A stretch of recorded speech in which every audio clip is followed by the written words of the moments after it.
Olá, amigos e amigas do canal do NEP Paulo de Tarso. Bem-vindos a mais um episódio da nossa série.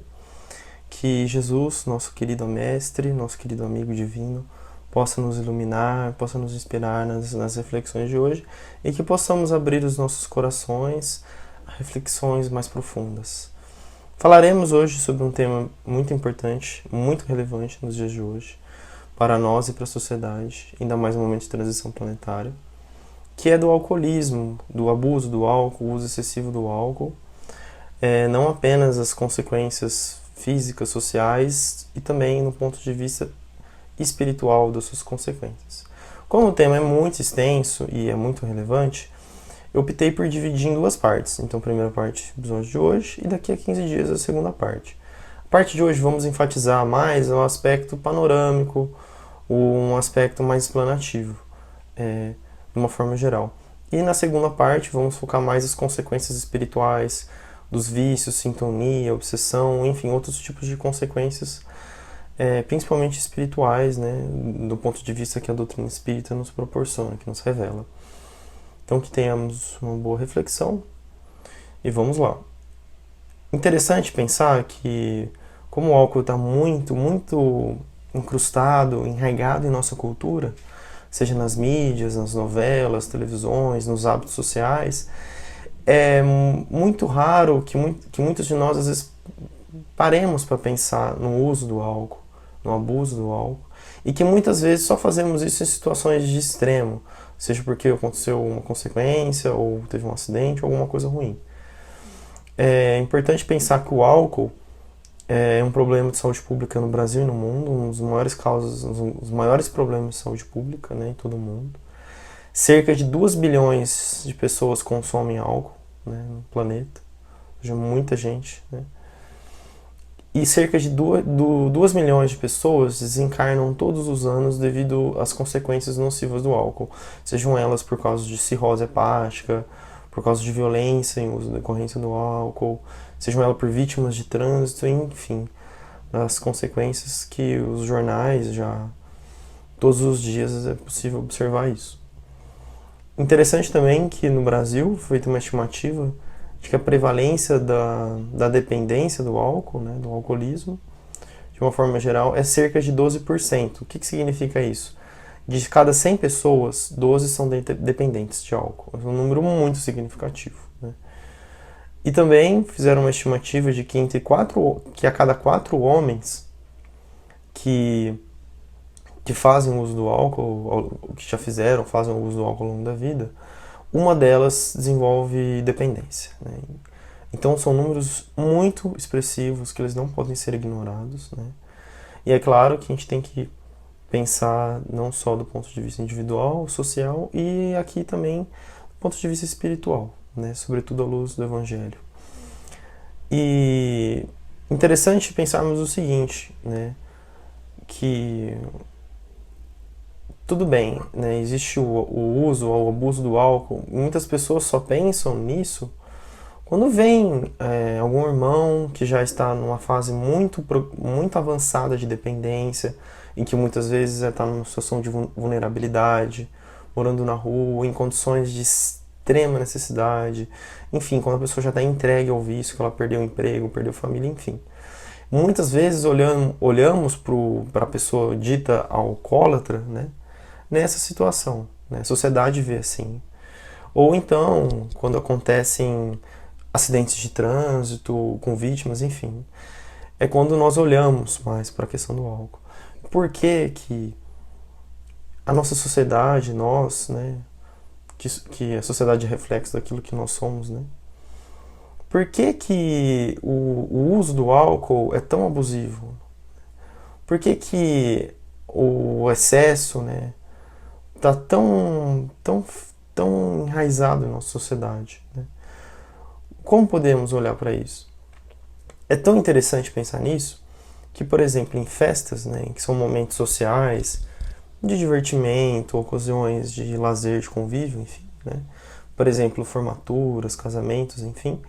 Interessante pensar que a grande maioria, uma grande parcela das pessoas, né, elas veem a melhor festa, né, como se fosse a festa que mais oferece o maior número de bebidas possíveis, variados tipos de bebidas possíveis, e em cada tipo de bebida o maior número de marcas diferentes, né? E a pessoa que, entre aspas, aproveitaria a festa seria aquela que bebesse o máximo possível, né, de todos os tipos de bebidas sem nenhum tipo de controle, né? Ou seja, a pessoa que se diverte mais, né, entre aspas, seria aquela que mais bebe, né? E então, e essa cultura, nossa sociedade, ela é muito comum, né? Então a cultura de que a pessoa que mais bebe é a pessoa que mais se diverte, né? Então, como se fossem a mesma coisa, diversão, aproveitamento, o desregramento do álcool, o desregramento dessa bebida, né? E é muito comum, por exemplo, não sei se vocês já passaram por esse tipo de experiência ou conhecem alguém que já passou. Se por acaso você não faz uso de bebida alcoólica ou faz uso de uma maneira muito moderada, é muito comum que as pessoas, nesse tipo de ocasião, virem para você e falem: nossa, mas você não vai aproveitar a festa? Você não vai se divertir? Como assim você não consegue, você não vai beber nada, né? Então, como se não fosse possível confraternizar com as pessoas sem o uso da bebida, né? Então, isso é tão forte, né, que muitas vezes o lazer, até mesmo em família, ele só está associado com a bebida alcoólica, né? Então, isso nos faz pensar, né, em muitas coisas. Basta que isso reflete muito dessa forma patológica, como a sociedade enxerga o uso, o abuso do álcool. Isso se reflete nas mortes de trânsito, né, nos acidentes de trânsito. Se reflete em casos de violência doméstica, né, que são muito comuns, muito mais comuns, né, do que nós pensamos. Até em casos de exploração sexual de menores, enfim. Uma série de consequências, até danos para a própria saúde, enfim. Consequências que muitas vezes elas estão veladas, né, sobre esse glamour do excesso do álcool, né? Como se fosse a pessoa mais sociável seria aquela que bebesse mais, né? Então, existe por detrás dessa casca consequências que muitas vezes elas não são discutidas ou não são nem sequer refletidas por nós, né? Como se fosse algo extremamente natural, né? Vincularmos o excesso da bebida com o lazer. Então, por que isso acontece, né? Pensando muitas vezes numa reflexão pautada pela doutrina espírita, os espíritos na obra básica, eles sempre deixam de maneira bem enfática, de que o espiritismo veio combater o materialismo, né? Tá, mas o que isso significa? Que materialismo não apenas no sentido do consumo, no sentido dos bens materiais, né? Mas no sentido do apego à matéria, a tudo aquilo que não é espiritual, aquilo que é transitório, tudo aquilo que ilude os sentidos, né? Tudo aquilo que dá vazão aos sentimentos inferiores, às paixões inferiores, né? Aos prazeres fáceis, ao hedonismo desregrado, né? Ao excesso de todos os tipos, né, de desejos, de prazeres, independentemente das consequências para nós e para os outros, né? Então, todos os desejos do ego aflorados, né? Ou seja, é o culto a Mamon, né, que é o culto a todos os tipos de ídolos, né? O ídolo da bebida, o ídolo do sexo desregrado, desequilibrado, o ídolo do dinheiro de uma forma relacionada ao poder, enfim. E nesse contexto, o álcool ele não foge muito disso, né? Porque muitos de nós, né, ainda a sociedade, ela tem esse apego à matéria, né? Esse apego às ilusões dos sentidos, né? Então, existe um vazio existencial, um vazio dentro de nós.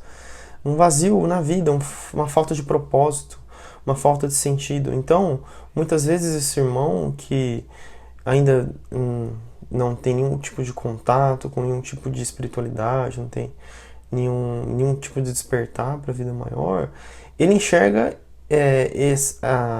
para ele a vida é dar excesso a esses tipos, dar vazão a esses tipos de excessos, né? E que na verdade nunca vai preencher o vazio, né? Então a pessoa coloca tudo dentro de si menos Deus, né? Menos o amor, menos a busca, né, daquilo que é verdadeiro, da busca da espiritualidade, né? Então, lembra muito aquela passagem de Jesus com a mulher da Samaria, né? Em que quando ela bebe da água da vida, ela nunca mais ela vai ter sua sede saciada, né? Porque ela bebe da fonte da água da eterna da vida, que é da fonte viva da vida, que é do amor, que é do conhecimento das leis divinas, de algum tipo de noção de espiritualidade. Então, quando nós despertamos para isso, preenchemos esse vazio que há dentro de nós, né? Então, quando passamos a colocar Deus no centro, Deus em nós, tudo aquilo que é o excesso, todos os tipos de desregramentos, eles passam a perder um pouco o sentido, né? Porque vemos que a vida é muito maior que isso. Deslumbramos o futuro, né? Que somos espíritos imortais, que estamos aqui rumo à evolução, à ascensão espiritual, edificarmos o reino de Deus dentro de nós, buscarmos viver o amor. Estamos aqui para aprender. Então, tudo isso, quando Deus passa a ser colocado dentro de nós, todos os excessos, eles vão paulatinamente sendo controlados, sendo deixados de lado, né? Da mesma forma que antes, quando há esse despertar, né? E é interessante pensar que, então, para aquele que ainda está muito preso à matéria, né? Está escravo dos sentidos, das paixões, aproveitar o dia, carpe diem, entre aspas, colher o dia, né? Aproveitar o dia, seria como se vivesse como se não houvesse amanhã, ou seja, independente das consequências, né? E como se não importasse, aproveitasse, desse vazão a todos os tipos de desejos inferiores possíveis, né? Inclusive o álcool. E quando passamos a compreender a vida de um ponto de vista maior, aproveitar o dia passa a ter um outro sentido, de que aproveitar o máximo de tempo possível que nós temos para nos aperfeiçoarmos, para podermos edificar em nós o amor, cultuar aquilo que é bom, cultuar o belo, para que possamos, degrau a degrau, caminhar para Deus. Então a vida passa a ter uma outra conotação, uma outra perspectiva, né? E que naturalmente nos sentimos gratos em perceber esse amor infinito de Deus, né? E naturalmente o desejo é de servir, é de querer contribuir, né? Para sermos instrumentos do bem e do amor. E sem querer alongar muito a nossa conversa, é interessante que esse despertar, muitas vezes, ele vem por meio de situações que nós consideramos adversas, difíceis. Então, muitas vezes, os próprios benfeitores espirituais, a própria espiritualidade, utiliza, por exemplo, uma pessoa que saiu de uma festa, que se embriagou, que perdeu o controle do volante e bateu o carro num poste, mas ninguém ficou ferido. Muitas vezes, esse tipo de situação é utilizado pelos próprios benfeitores espirituais para despertar a pessoa para um estilo de vida mais consciente, talvez com menos excessos, com menos desregramentos, né? Porque muitas vezes um mal, algo que muitas vezes nos inflige agora, é muitas vezes um mal maior, né? Entre aspas, né? Um mal, entre aspas, agora, né? É muitas vezes um benefício, né? Porque estaria nos tirando desse caminho de desregramento, né? Então, que possamos refletir com a forma como nós nos relacionamos com o álcool ou não, com os excessos, né? E também de que forma, né, podemos contribuir para refletir para que construímos uma sociedade talvez melhor, né, de uma forma mais equilibrada, né? é claro, sobre as reflexões da doutrina espírita e do Evangelho. Que Jesus, nosso querido Mestre, possa estar conosco sempre, iluminando as nossas reflexões e os nossos passos. Fiquem com Deus, um grande abraço e até o próximo episódio.